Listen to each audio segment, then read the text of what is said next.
नमस्कार दोस्तों, इस वीडियो से हम लोग स्टार्ट करने वाले हैं मॉड्यूल 3 को।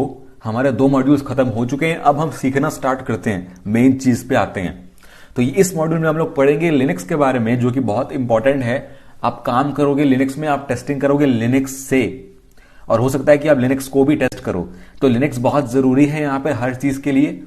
तो यहाँ पर हम लोग बात करते हैं काली लिनक्स की। तो काली बोले चाहे पैरट बोले चाहे कुछ भी बोले, लेकिन है तो सब लिनक्स ही ना। तो लिनक्स का जो कॉन्सेप्ट है वो यूनिक्स पे आया है, यूनिक्स पे बेस्ड है। तो जो भी हम लोग बात करेंगे, चाहे वो काली हो चाहे पैरट हो, सब लिनक्स है, सब यूनिक्स बेस्ड ओएस हैं। तो सबका जो कॉन्सेप्ट है, जो इंटरनल फंक्शनिंग है, जो फाइल सिस्टम है, सब कुछ सेम है, काम सेम होता है, लेकिन जो इंटरफेस हो सकता है वो सब अलग हो सकते हैं। हम लोग यहाँ पर पढ़ने वाले हैं लिनक्स के बारे में, पूरा फाइल सिस्टम कैसा होता है, कौन कौन सी डायरेक्टरीज होती हैं, कितने यूजर्स होते हैं, यूजर्स की क्या क्या परमिशंस होती हैं, और उन सबको प्रैक्टिकल करके देखेंगे लिनक्स की कमांड्स को। और विंडोज के भी कमांड्स देखेंगे। जो लोग विंडोज में हैकिंग करना चाहते हैं उनके लिए मैं विंडोज के कमांड्स बताऊंगा, लेकिन आप दोनों पढ़ सकते हो, दोनों में बहुत सारे कमांड्स है, सब हमको आने चाहिए। तो पहले हम लोग थ्योरी देख लेते हैं कि लिनक्स काम कैसे करता है एक्चुअल में। हम यहां पर बात कर रहे हैं, सबसे पहला टॉपिक है कमांड लाइन। कमांड लाइन बहुत ज्यादा जरूरी है यार।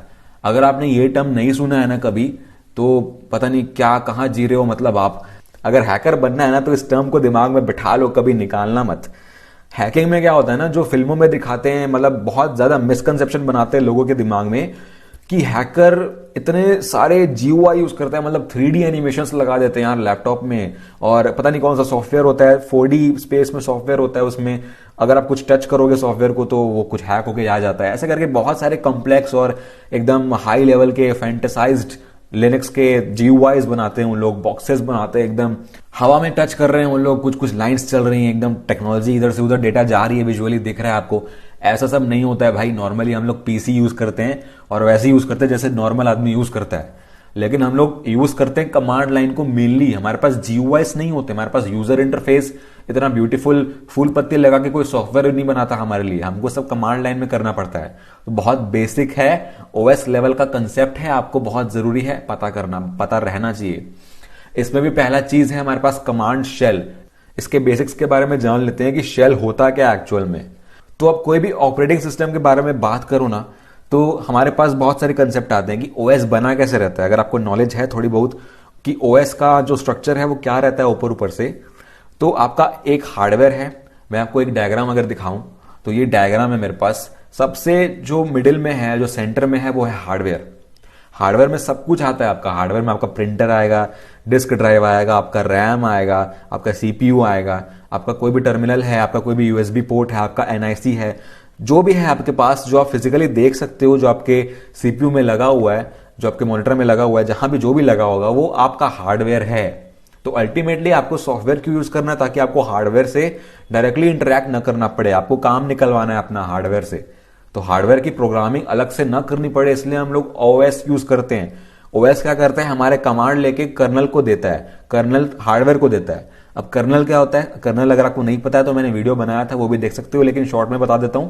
कर्नल सेंट्रल पार्ट होता है ओएस का, मतलब वो सारा काम करता है यार। मैंने पहले बताया हुआ है कर्नल क्या होता है, फिर से डिस्कस नहीं करूंगा मैं। अब आते हैं शेल पे। कर्नल के ऊपर आता है शेल।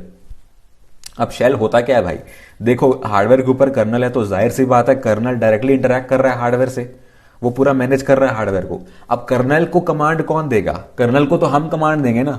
अब दिक्कत क्या है यहाँ पे कि कर्नल जो चीज समझता है ना, वो हमको समझना बहुत मुश्किल है। मतलब वो मशीन लैंग्वेज समझता है, मतलब मोस्ट ऑफ द पार्ट में वो मशीन लैंग्वेज होती है, मतलब इतना लो लेवल नहीं होता, लेकिन फिर भी ऐसे कुछ कमांड्स होते हैं, ऐसे कुछ सिस्टम कॉल्स होते हैं जो हम लोग याद नहीं रख सकते। और सबसे बड़ी बात कि ये प्रिविलेज्ड मोड में काम करता है। प्रिविलेज्ड मोड मतलब जो प्रोसेस हम लोग रन कर रहे हैं, वो प्रोसेस एक सिस्टम कॉल को कॉल करेगा, और वो सिस्टम कॉल कर्नल पे जाएगी। कर्नल डिसाइड करेगा कि कॉल को कहां रन करना है, कौन सा हार्डवेयर रन होगा, और उस हार्डवेयर को कैसे यूज करना है। तो हमारा प्रोसेस करेगा सारा काम, हम लोग नहीं करवा सकते। तो उस प्रोसेस से काम करवाने के लिए हमारे पास एक कंसेप्ट है यहाँ पे शेल का। शेल एक टेक्स्ट बेस्ड कमांड है, एक सॉफ्टवेयर है, वो भी एक सॉफ्टवेयर है यार।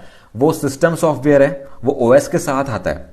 वो आप चाहे विंडोज यूज करो चाहे लिनक्स यूज करो, दोनों में आएगा। दोनों में अलग अलग टाइप का होता है, दोनों में अलग अलग पावर लेवल है, अलग अलग कमांड्स हैं। तो शेल का सिंपल मीनिंग ये है कि एक यूजर कमांड को, एक यूजर को कर्नल से कनेक्ट करना, मतलब एक इंटरफेस है कर्नल टू यूजर या यूजर टू कर्नल। तो ऊपर जो शेल के ऊपर एप्लीकेशंस है ना, वो हमारे यूजर एप्लीकेशंस है, हमारे प्रोसेसेस है, हमारे प्रोग्राम्स है जो हम लोग रन करते हैं। जैसे कोई ईमेल हो जाता है, जैसे MS वर्ड है, हमारा कोई गेमिंग सॉफ्टवेयर है, हमारा कोई टेक्स्ट एडिटर है, ये सारे हम लोग जो भी रन करते हैं वो हमारे एप्लीकेशंस है। वो एप्लीकेशन क्या करते हैं, शेल को कमांड भेजते हैं। हम लोग क्या है कि एप्लीकेशन से कमांड भेज सकते हैं या डायरेक्टली शेल को कमांड भेज सकते हैं। ठीक है, शेल मतलब वो चीज नहीं होती जो आप ब्लैक में देखते हो, वो एक जरिया है कि हम शेल यूज कर रहे हैं, वो एक्चुअल शेल नहीं है। शेल क्या होता है, एक कमांड इंटरप्रेटर होता है शेल। वो जो आप ब्लैक स्क्रीन देखते हो ना, वो भी एक GUI है शेल का। एक्चुअल में शेल का कोई मतलब विजुअल कंपोनेंट नहीं है। तो हम लोग जब यूजर से डायरेक्टली कर्नल में कमांड डालना चाहते हैं तो खुद भी हम लोग डाल सकते हैं शेल के थ्रू। तो ये है shell, text based application for using, handling and manipulating files on a computer. आप कुछ भी काम कर सकते हो। आपको अगर कुछ काम करवाना है सिस्टम से, सिस्टम के हार्डवेयर से, जैसे कोई फाइल कॉपी करनी है या सिस्टम फाइल का नाम चेंज करना है या किसी फाइल को कॉपी करना है या कोई नेटवर्क IP वगैरह अपनी चेक वेक करनी है, कॉन्फ़िगरेशन चेंज करना है सिस्टम का या पासवर्ड चेंज करना है सिस्टम का, तो ये सब आप शेल से कर सकते हो। डायरेक्टली कर्नल एक्सेस मिलता है आपको। और शेल क्यों यूज कर रहे हैं हम लोग, क्योंकि हमको जो कर्नल समझ सकता है वो हम नहीं समझ सकते ना।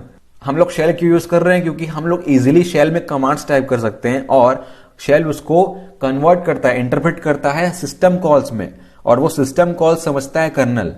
तो उस सिस्टम कॉल के अकॉर्डिंग वो हार्डवेयर रन करेगा। सिस्टम कॉल प्रिविलेज्ड मोड में काम करती है, तो यूजर मोड से प्रिविलेज मोड में जाने का काम भी हमको शेल करके देता है। इसके बहुत सारे नाम है यार, दुनिया भर में लोग बोलते हैं। CMD है, CLI command prompt, console, terminal, मतलब जो भी आप बोलो एक्चुअल में मतलब समझ में आना चाहिए कि आप क्या बोल रहे हो।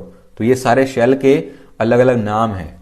अब मैंने ये बोला कि ये जो शेल है ना, ये इनपुट डिवाइसेस से रीड करता है या फाइल से भी रीड कर सकता है। जो नॉर्मली आप प्रोग्रामिंग में करते हो ना, वैसे ये स्टैंडर्ड इनपुट से या किसी फाइल से रीड कर सकता है। ये इंपॉर्टेंट बात है, जब भी यूजर लॉगिन होता है ना, तो उसके लिए अलग से एक टर्मिनल बनता है। शेल कॉमन चीज है भाई, शेल हमेशा स्टार्ट होता है, लेकिन हर यूजर का टर्मिनल अलग अलग होता है। ये हम लोग जब यूनिक्स मतलब हम लोग जब लिनक्स पढ़ेंगे ना, तब हमको समझ में आ जाएगा कि टर्मिनल क्या होता है और शेल क्या होता है, दोनों में डिफरेंस क्या है। तो हर यूजर का अलग अलग टर्मिनल होता है, लेकिन शेल सेम रहता है यहाँ पे। तो आप कमांड्स टाइप करते हो शेल में, और हैकर्स यही यूज करते हैं। कोई GUI नहीं मिलता उनको अलग से। जो भी हमारे पास जो भी स्क्रिप्ट्स हैं, जो भी टूल्स हैं, वो सारे बनाए गए हैं प्रोग्रामिंग लैंग्वेज में। और शेल में आप डायरेक्टली कोई भी प्रोग्रामिंग लैंग्वेज को रन कर सकते हैं, जैसे पाइथन, PHP, पर्ल या MySQL, जो भी आप चाहें उसमें रन कर सकते हो शेल को। कोई भी एप्लीकेशन अगर सिस्टम में इंस्टॉल्ड है तो आप एक्सेस कर सकते हो उसको शेल से। तो शेल काफी फ्लेक्सिबल है, डायरेक्टली हमको सिस्टम कर्नल का एक्सेस मिल रहा है अगर आप हमारे पास प्रिविलेज है तो ये हम बहुत यूज करते हैं, हैकर्स यही यूज करते हैं। तो ये जानना बहुत जरूरी है कि शेल काम कैसे करता है। तो आई होप आपको समझ में आ गया होगा। ऐसा कुछ दिखता है शेल, आप अगर इसको रिलेट कर पा रहे हो तो विंडोज में शायद आपने देखा ही होगा, लिनक्स का हम लोग देख लेते हैं अगर आपने नहीं देखा है तो भी। तो ये कॉमन कमांड्स हम लोग यहाँ पर टाइप करते हैं। हमारे पास यहाँ पर लिस्टिंग होती है कि कौन सा यूजर अभी करंटली है, कौन सा यूजर आप लॉग्ड इन हो, और हमारा सिस्टम का जो नेम है वो क्या है। तो यहाँ ये लिनक्स का अलग होता है, विंडोज का अलग होता है।